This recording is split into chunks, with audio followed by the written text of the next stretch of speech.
मेरे प्यारे बच्चों, कैसे हो? हमने अपना चैप्टर 1 स्टार्ट किया था ज्योग्राफी का, that is the earth in the solar system. आज हम कंटिन्यू करते हैं उस चैप्टर को। हमने अभी तक क्या पढ़ा था? हमने जो कॉन्स्टलेशंस के बारे में जाना था, स्टार्स के बारे में जाना था। स्टार्स जो हैं जिनकी खुद की हीट और लाइट होती है, बट वो हम तक नहीं पहुंच पाती। जैसे हीट और लाइट जैसे सन की होती है, सन खुद एक स्टार है, बट सन की पहुंच जाती है। स्टार्स इतनी हीट और लाइट नहीं हम तक पहुंचा पाते, क्योंकि वो हमसे काफ़ी ज़्यादा दूर होते हैं। और हमने पढ़ा था कॉन्स्टलेशंस के बारे में कि सन कैसे स्टार्स जो हैं आपके ग्रुप बनाती हैं और कैसे वो कॉन्स्टलेशन फॉर्म होता है। हमने पोल स्टार के बारे में जाना था, कैसे हम डायरेक्शन इंडिकेट करते हैं। फिर हमने पढ़ा था कि हमारे सोलर सिस्टम में प्लैनेट्स होते हैं। आपको कुछ याद है? हमने प्लैनेट्स के बारे में पढ़ा था। हम प्लैनेट्स के बारे में आज डिटेल में पढ़ेंगे, हमारे कौन कौन से प्लैनेट्स होते हैं और प्लैनेट्स मिलकर क्या बनाते हैं। ठीक है, तो हम स्टार्ट करते हैं कि आपका सन 8 प्लैनेट्स, कितने प्लैनेट्स? 8 प्लैनेट्स। सन 8 प्लैनेट्स, सैटेलाइट्स और कुछ सेलेस्टियल बॉडीज़ होती हैं। क्या होती हैं? कुछ सेलेस्टियल बॉडीज़, जिनको हम एस्ट्रॉइड्स और मेट्रॉइड्स कहते हैं, जिनके बारे में हम अभी डिटेल में पढ़ेंगे। तो सन 8 प्लैनेट्स, सैटेलाइट्स और कुछ सेलेस्टियल बॉडीज़, जिन्हें हम एस्ट्रॉइड्स और मेट्रॉइड्स बोलते हैं, वो मिलकर आपका बनाते हैं सोलर सिस्टम। ये सब सोलर सिस्टम बनाते हैं मिलके, और इन्हें हम सोलर फैमिली भी कहते हैं।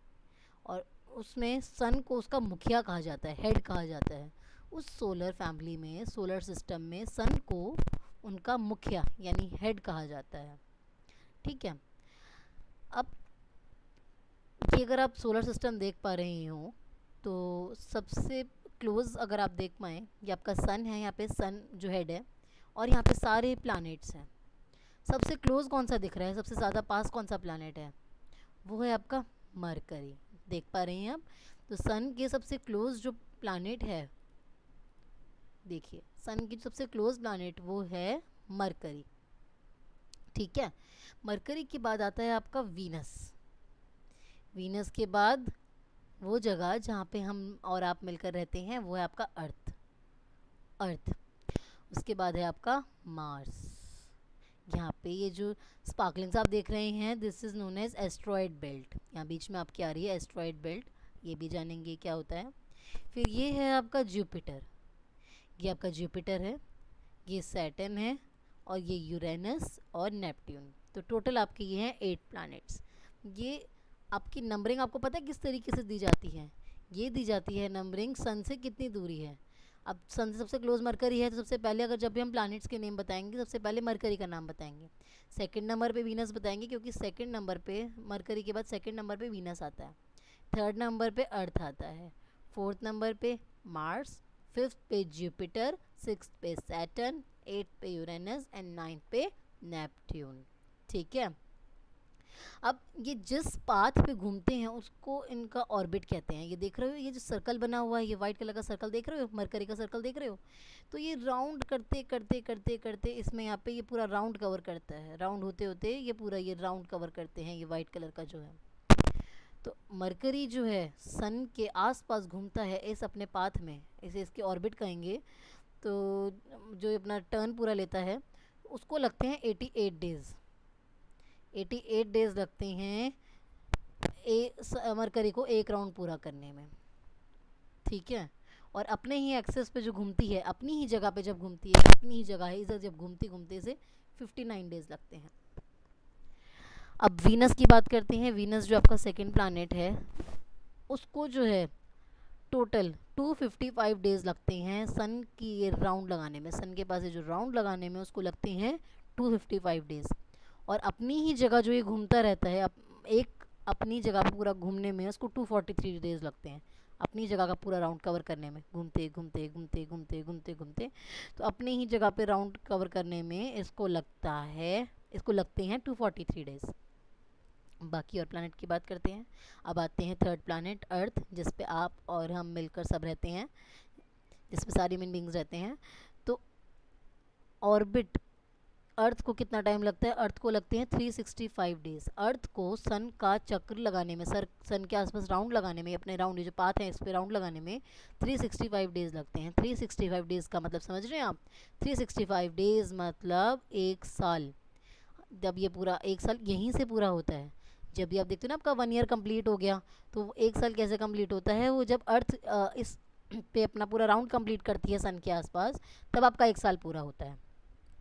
और ये अपनी एक्सेस पे, ये जो अपना अर्थ है, जो अपना खुद अर्थ खुद भी घूमती रहती है, राउंड भी लगाती है, साथ साथ खुद भी अपनी ही जगह पे ये बॉल जो है ये घूमती रहती है, राउंड राउंड होते हुए, खुद भी राउंड होती है और इससे भी राउंड राउंड होते हुए जाती है। तो खुद जो राउंड होती है अपनी जगह पे, उसको कितना टाइम लगता है, उसको लगता है 1 डे। अर्थ का खुद का एक मून भी है, वो एक मून है। ठीक है, नेक्स्ट हम और बात करते हैं मार्स की। मार्स आपका 4th नंबर प्लानेट है। तो मार्स जो है उसको सन के पास राउंड कंप्लीट करने में लगते हैं 687 डेज। अपनी ही एक्सेस पे घूमने में उसको लगता है पूरा 1 दिन। और इसके पास मून्स हैं 2, इसके खुद के 2 मून्स हैं। फिर हम बात करते हैं जुपिटर की। जुपिटर जो आपका 5th नंबर पे प्लानेट है, इसको अर्थ के आसपास, सॉरी सन के आसपास घूमने में, सन के आगे पूरा राउंड लगाने में इसको 11 ईयर्स लग जाते हैं, 11 साल 11 महीने, यानी अबाउट 12 ईयर्स लग जाते हैं। और अपनी ही एक्सेस पे घूमने के लिए इनको लगते हैं 9 आवर्स 56 मिनट्स, ऑलमोस्ट 10 आवर्स लगते हैं। और इनके खुद के जो है 53 मून्स हैं। किसके पास 53 मून्स हैं? जुपिटर के पास। फिर हम बात करते हैं सैटर्न की। उसको लगते हैं 29 ईयर्स 5 मंथ्स सन के पूरा राउंड कंप्लीट करने के लिए, सन के आगे पीछे पूरा राउंड कंप्लीट करने के लिए पूरा उसको लगते हैं 29 ईयर्स एंड 5 मंथ्स। और अपने ही एक्सेस पे घूमने के लिए टाइम लगता है 10 आवर्स एंड 40 मिनट्स। और इनके खुद के मून हैं 53 लाइक जुपिटर। नाउ अब है 7th नंबर का प्लानेट हमारा यूरेनस। ये जो है ऑर्बिट कंप्लीट करता है सन के आसपास 84 ईयर्स में। How long time it is. और इसको जो है 17 आवर्स 14 मिनट्स लगते हैं अपने ही एक्सिस पे रोटेट होने में। फिर से मैं बता देती हूँ, जब ये पूरा सन के आसपास घूमते हैं, इस प्रोसेस को हम कहते हैं रेवोल्यूशन। और जो ये अपनी ही जगह पे round round round round move करती रहती हैं ये बॉल्स, उससे हम उसे कहते हैं उसका रोटेशन। तो एक रोटेशन होता है, एक रेवोल्यूशन होता है। अपनी जगह पे घूमना रोटेशन कहलाता है, सन के पूरा आसपास घूमना रेवोल्यूशन कहलाता है। तो यूरेनस के मून्स हैं 27। नाउ 8th प्लानेट की बात करते हैं। 8th प्लानेट हमारा है नेपट्यून। इसको 164 ईयर्स लगते हैं, सबसे ज़्यादा टाइम नेपट्यून को लगता है पूरा 1 ऑर्बिट कंप्लीट करने में, 164 ईयर्स। और अपने ही एक्सिस पे घूमना, यानी जैसे मैंने अभी आपको बताया रोटेशन, तो उस रोटेशन को कंप्लीट करने के लिए नेपट्यून को टाइम लगता है 16 आवर्स 17 मिनट्स। और इसके जो मून हैं, टोटल मून्स इसके पास हैं 13 मून्स। ठीक है, अब होते हैं इनर प्लैनेट्स। इनर प्लैनेट्स वो प्लैनेट्स होते हैं जो सन के थोड़ी पास होते हैं और ये रॉक से बने होते हैं। तो सन के पास कौन कौन से प्लैनेट्स आते हैं? आपके पहले 4 प्लैनेट्स आते हैं जो सन के पास होते हैं, थोड़ी सी पास है सन के, जो कि हैं आपका मरकरी, वीनस, अर्थ, मार्स। मरकरी, वीनस, अर्थ और मार्स। ठीक है, और बाकी जो इनको इनर प्लैनेट्स कहेंगे। और आउटर प्लैनेट्स वो प्लैनेट्स होते हैं जो सन से काफ़ी दूर हैं। और ये जो हैं आपके बने हुए हैं गैसेस और लिक्विड से, गैस और लिक्विड से बने हुए हैं। तो आउटर प्लैनेट्स कौन कौन से हैं आपके? Jupiter, Saturn, Uranus and Neptune. ये हैं आपके आउटर प्लैनेट्स। ठीक है, ये समझ आया? अब नेक्स्ट,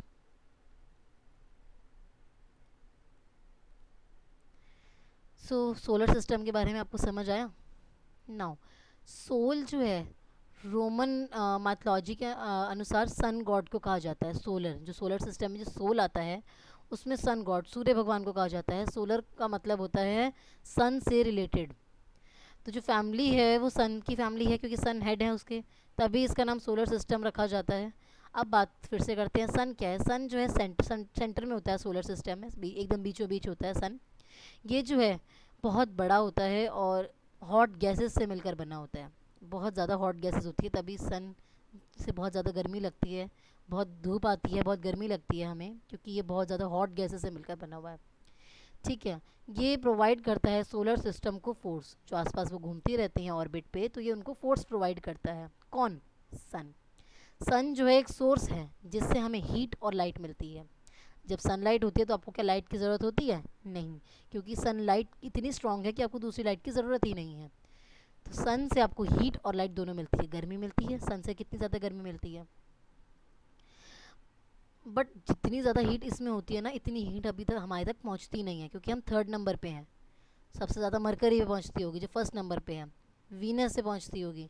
हम तो फिर भी थर्ड नंबर पे आते हैं, जितनी हीट है वो तो हमारे तक पहुंच भी नहीं पाती है। ठीक है, ये हमारा पास में है, बट फिर भी हमसे हमारा अर्थ से जो है सन के बीच डिस्टेंस है, सन और अर्थ के बीच में डिस्टेंस है। कितना डिस्टेंस है, इम्पॉर्टेंट है, याद रखिए। कितना डिस्टेंस है सन और अर्थ के बीच? अराउंड 150 मिलियन किलोमीटर का डिस्टेंस है सन और अर्थ के बीच। ठीक है, नाउ अब हम बात करते हैं प्लैनेट्स। जो हम प्लैनेट्स अभी पढ़ रहे थे, 8 प्लैनेट्स के बारे में आपने पढ़ा है, जो सन के डिस्टेंस के अकॉर्डिंग उनके नाम दिए गए हैं। सन से सबसे क्लोज मरकरी होता है, तो पहले फर्स्ट नंबर पे आप मरकरी कहेंगे, फिर सेकंड पे वीनस आता है, फिर अर्थ, फिर Mars, Jupiter, Saturn, Uranus, Neptune. अब आप कैसे याद करेंगे? एक ईजी तरीका है याद करने का कि कैसे याद करेंगे, कैसे जो सबसे क्लोज कौन है, फिर कौन सा है, फिर कौन सा है। तो एक तरीका है याद करने का। याद करने का तरीका ये है कि my very efficient mother just served us nuts. आप देख पा रहे होंगे, my very efficient mother just served us nuts में एम, सबके पहले लेटर्स देख लीजिए आप। M stands for Mercury, V stands for Venus, E stands for Earth, M stands for Mars, J stands for Jupiter, S stands for Saturn, U stands for Uranus and N stands for Neptune. तो ये उस according जो है ये याद करने का आपको तरीका बताया गया है कि आप कैसे याद कर सकते हैं इसे। तो ये जो 8 प्लैनेट्स हैं सोलर सिस्टम के, ये मूव करते रहते हैं सन के पास कि अपने फिक्स पाथ पे, जो इनका एक रास्ता है राउंड राउंड, ये जो लॉन्ग राउंड जो ये लेते हैं, और इसे हम ऑर्बिट कहते हैं। मरकरी जो है सबसे ज़्यादा क्लोज है सन के, उसको हमने डिस्कस किया था कि 88 डेज़ लगते हैं सन के पास पूरा अपना ऑर्बिट कंप्लीट करने में। वीनस जो है उसे अर्थ का ट्विन कहते हैं, क्योंकि वो बिल्कुल अर्थ के साइज़ जितना है, साइज़ भी सेम है, शेप भी अर्थ के जैसी है। अगस्त 2006 तक प्लूटो जो है एक आपका 9th प्लैनेट भी था प्लूटो, बट अगस्त 2006 तक था। बट एक मीटिंग के अनुसार इंटरनेशनल एस्ट्रोनॉमिकल यूनियन मीटिंग हुई, जिसमें ये डिसाइड किया गया कि प्लूटो और सेलेस्टियल बॉडीज़ की तरह अब डार्क प्लैनेट्स कहलाएगा। डार्क यानी बोना, छोटा प्लैनेट, क्योंकि वो नज़र नहीं आता है, बहुत ही ज़्यादा छोटा हो गया। वरना पहले प्लूटो भी कंसिडर किया जाता था जो कि बहुत ज़्यादा छोटा था, अब तो हद से ज़्यादा छोटा है कि वो सोलर सिस्टम में नज़र ही नहीं आता है। नेक्स्ट फिर आपका है अर्थ। अर्थ वो प्लैनेट जिस पे आप और हम मिलकर रहते हैं। ये थर्ड नियरेस्ट प्लैनेट है सन के। सन से अगर हम देखें तो अब जितनी प्लैनेट्स आते हैं उसमें थर्ड नंबर पे आपका अर्थ आता है। अगर हम साइज़ में देखें तो अर्थ जो है 5th नंबर पे है। अर्थ, अगर अर्थ की साइज़ की बात करें, साइज़ के अकॉर्डिंग हम डिस्क्राइब करें तो अर्थ का साइज़ 5th नंबर पे आता है। पोजीशन के अकॉर्डिंग अर्थ का साइज़ 5th नंबर पे है, बट सन के डिस्टेंस के अकॉर्डिंग ये 3rd नंबर पे है। ये थोड़ा सा फ्लैट है, ऊपर से मतलब आपका टॉप से और बॉटम से थोड़ा सा ये फ्लैट है, इसलिए इसकी शेप को हम जियोइड भी कहते हैं। जियोइड का मतलब यही है कि अर्थ जैसी शेप। ठीक है, समझ आया? अब एक थोड़ा सा मैं आपको ये बता देती हूँ। Do you know humans have always been fascinated gazing at the night sky. Humans को हमेशा, मतलब इंसानों को बहुत अच्छा लगता है, काफ़ी ज़्यादा अच्छा लगता है रात को चमचमाते तारों को देखना। रात के स्काई में आसमान में चमकते हुए तारों को देखना।